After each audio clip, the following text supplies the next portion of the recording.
Hello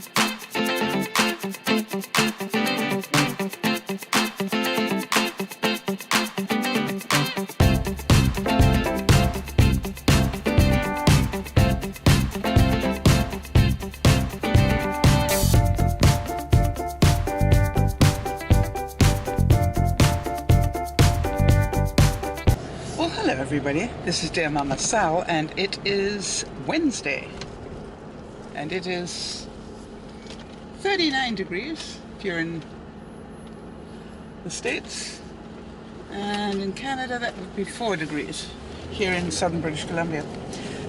So it's much warmer, positively tropical.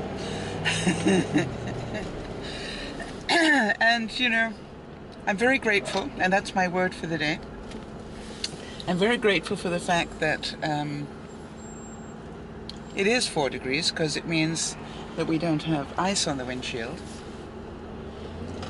which saves me some time. I don't have to be scraping my car. But I'm also incredibly grateful for the fact that I'm not living in Buffalo. I don't know if any of my viewers here are actually living in Buffalo, but if you are, let us know. And you have my full sympathy. I cannot imagine,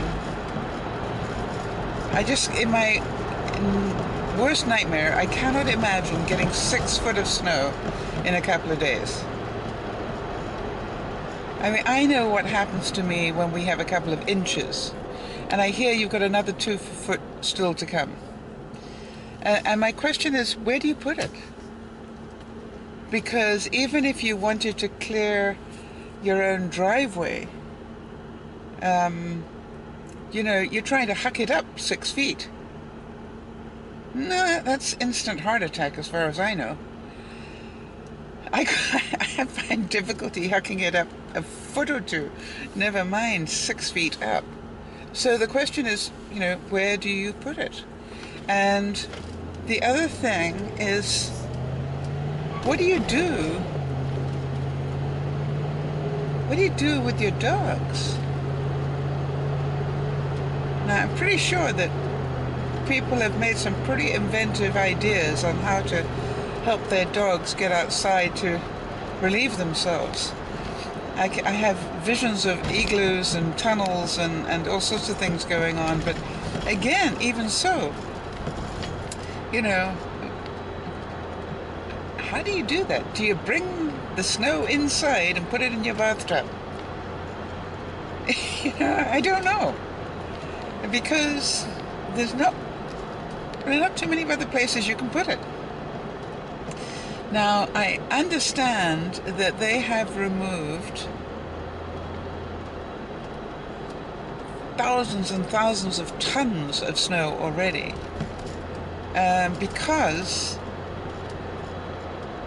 if you think this is bad, which it is, imagine what's going to happen when that many tons of snow starts to thaw.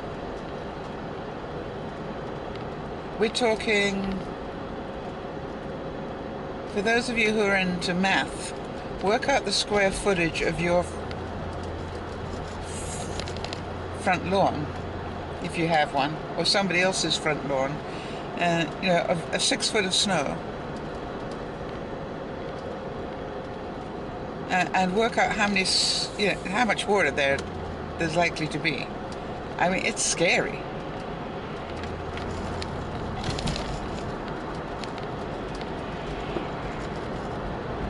So the one thing I'm pretty sure of is that Buffalo is not going to have a water shortage this year, because I'm pretty sure your dams are going to be pretty full. And that was my other question to myself, because they didn't tell me that, which is, what did they do with all that snow that they took away? And how far did they have to truck it?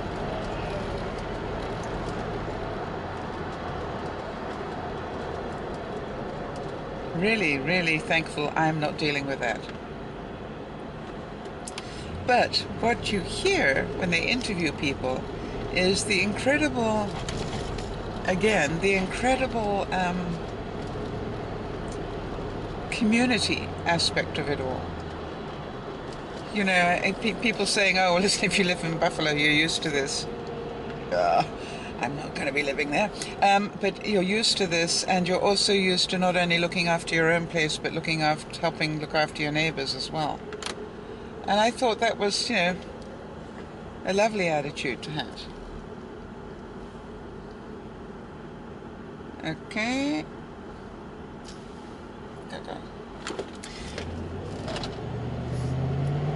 There I was trying to be a good person, and the person I was trying to let in, what I didn't know is she wanted to come not only across into my lane, but into the next one as well. So, alright, she went behind me instead. So I'm very grateful for that.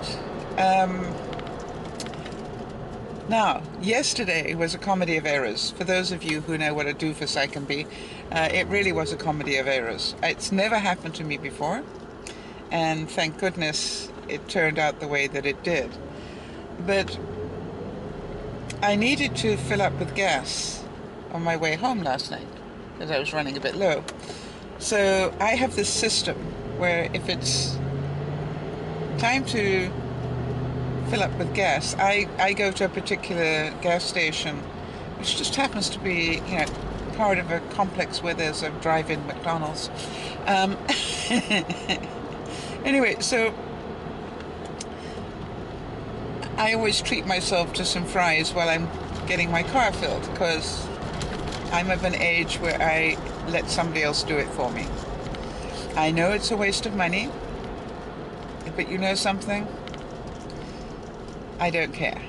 It's like it's my treat to myself. I sit there eating my fries while somebody else fills my car. It's my little moment. Self-indulgent moment. A double indulgence. So anyway, I get to the drive-in section and I go into my purse to grab my wallet, and I can't find my wallet.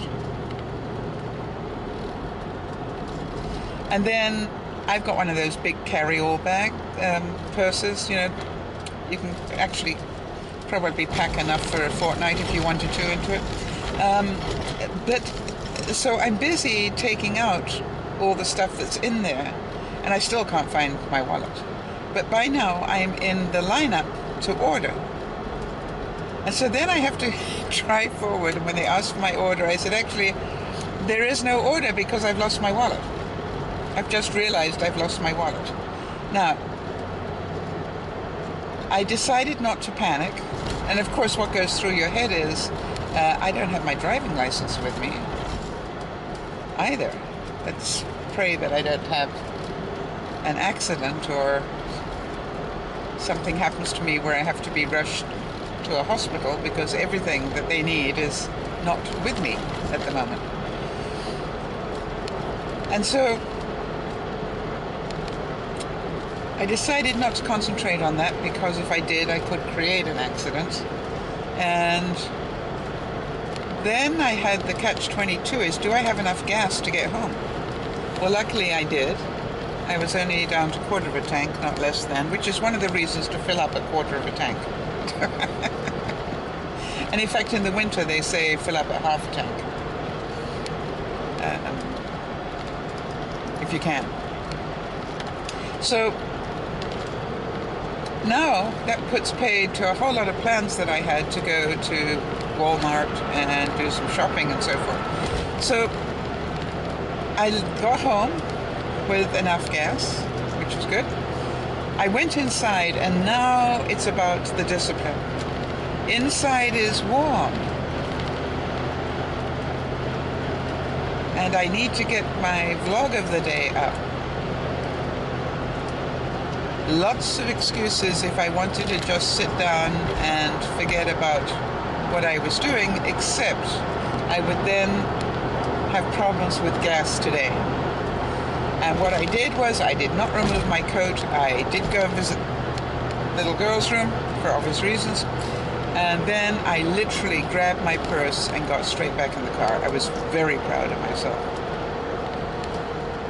And I got back in the car and I went and filled up with gas, which I now had to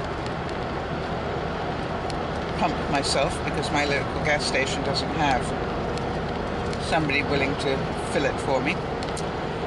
And then off I went to Walmart. Well, I was very grateful because it was pretty quiet, which is nice.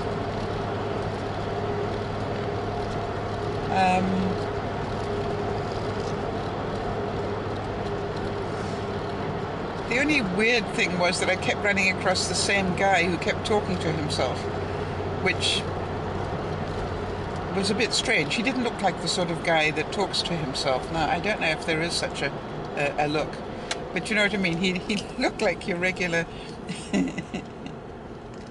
your regular husband who'd probably been sent out for to get some groceries, and I think that's probably exactly what happened. And then what he was repeating that I couldn't quite hear was what his wife had told him. I got a feeling that's what he was doing. But it was really quite funny because I kept finding him in different aisles and he was going, mutter, mutter, mutter, mutter, mutter. Now then, let me remember.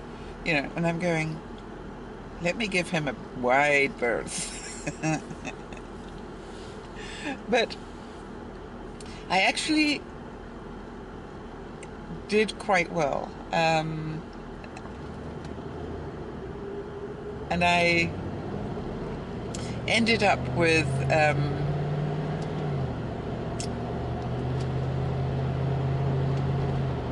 3 or 4 different receipts, because I had something to buy for the office, I had something to buy for myself, I had something to buy for Dear Mama Sal type stuff, and I had something to buy for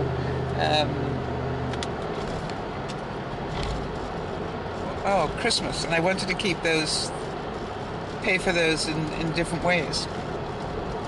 So it was really quite, I felt sorry for the person behind me because it took a little bit longer because of that, but I didn't care. I was really excited because Hard Candy, they had a new palette that I hadn't seen before, and as you know, I really like their palettes. They're just so inviting, and I can't remember what this one's called, but I will try and do a little bit of a vlog on it for you this weekend. But it was very nice palette for me, and colors that I thought that I would use a lot. You know, that's the difficulty. There are lots of nice palettes. What I found, and I don't know if any of you have found this as well, that in most palettes you end up wasting quite a few of the pots because you don't actually use those particular colors, or you don't like to use those colors. So this is where I was really grateful for the fact that I have the, I think it's the 28 pot neutral colors from BH. Because that really is very, very useful, because you can blend it into any other colors that you might have. And these little Hard Candy palettes are, you know, like at $5 a piece, you can afford to enjoy them, right? And even if you only use half the colors, you've for sure got your money's worth. So I was very grateful that they did that and they had a new one. I tried to find more of the lipsticks that I had got from them, but for some reason I can't see those lipsticks anymore, which is very sad. Oh, because it wasn't... Oh, it was a different brand, I think. That's why I can't find them there. Huh. Duh. Okay, so I'll have to look. I still want to make my own lip gloss. I'm still on that kick. I don't know why, but I really have always wanted to do that. Can't be that difficult. So it's going to be one of my experiments for a play day. because you know I love to do those sort of things. Now, I did buy myself 2 gizmos yesterday, which you will or will not be excited about. One was I needed to replace my slow cooker because after probably 30 years, mine died.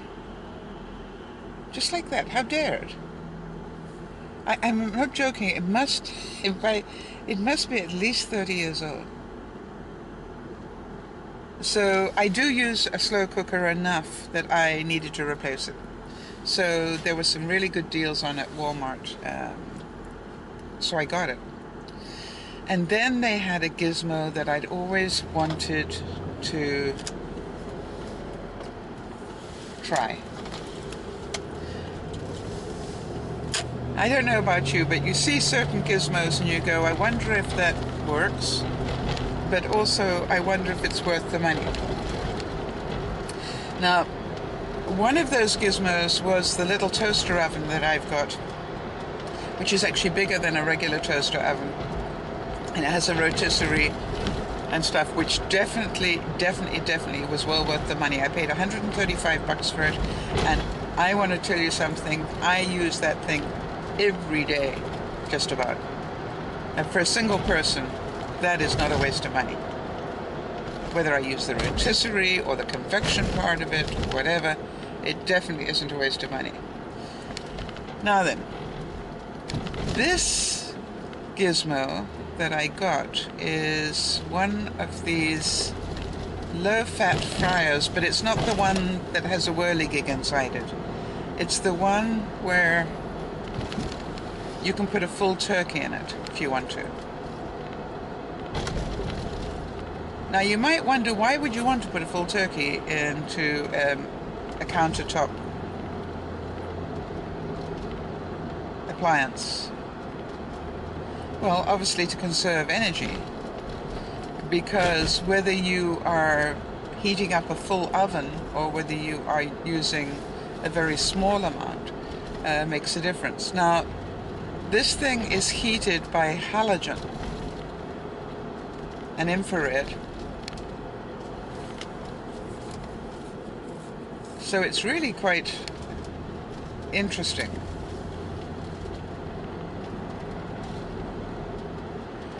So you know I had to unpack it and do a little test run with it yesterday, which I did not actually record.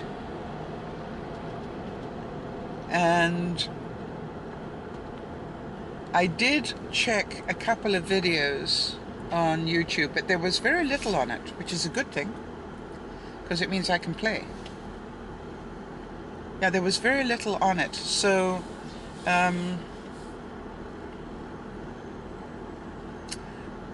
I decided, of course, to do the no-fry fries. And what I did, I didn't follow the instructions perfectly, because I read in some of the reviews that they didn't like the way it did the fries. It really baked them rather than fried them. So I thought, why, what would you need to do to make that better? So here's what I did. I actually took a tablespoon of oil and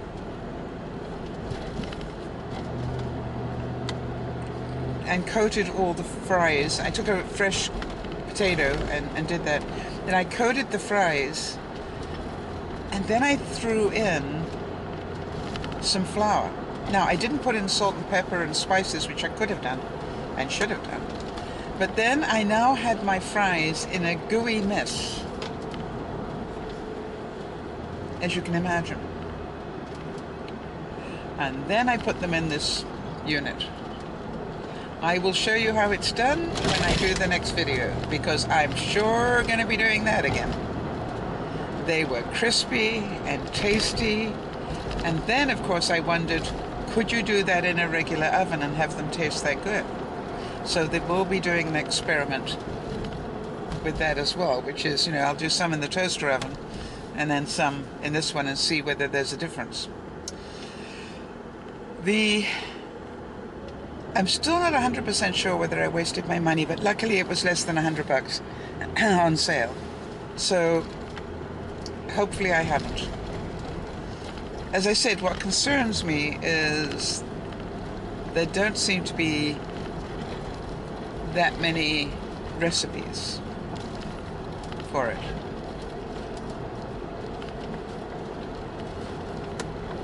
And that's sort of weird to me. Anyway, we'll see. That's what experiments are all for, right? And anything that gives you the taste, and I must say that these fries tasted like fries. They did not taste like they had just been baked in the oven. They tasted like fries. They were crispy and they were tasty and they were good. So now I want to try roast potatoes in there, of course, see how that works. And then, you know, there are a number of other things I want to try. Now, the thing about it is bigger, and I'll show you that when I do the video. It is bigger than most appliances, which surprised me. You don't expect it to be that big. Which means that it doesn't fit nicely onto a countertop yet. And that's dangerous, because that means you're going to put it in another room or in another cupboard somewhere, and that means that you won't use it very much. So now, the other thing that I wanted to try in it, because you know where my mind went, which is, you know, those spring roll things that I was making? I was thinking, I wonder how it would do those. I bet you would do those brilliantly, and you wouldn't die of guilt, because you wouldn't be deep frying them. So that's definitely on my list. I think I'm going to try those Friday afternoon. Yum. By the way, I'm going out for dinner tonight, so by the time you get this, it probably will be later than most, because I won't get home until later than most. But if there was a delay in getting it up, which there will be, then understand why. I was out, I had a life. Anyway, so I hope you're grateful today for small mercies, whatever they may be. And I hope that you enjoy your day. Afternoon, evening, whatever. This is Dear Mama Sal saying thank you so much for viewing. If you're new to the channel, please subscribe. And make sure you subscribe to the Facebook and also Twitter, because that's where we tell you if we're going to do a broadcast.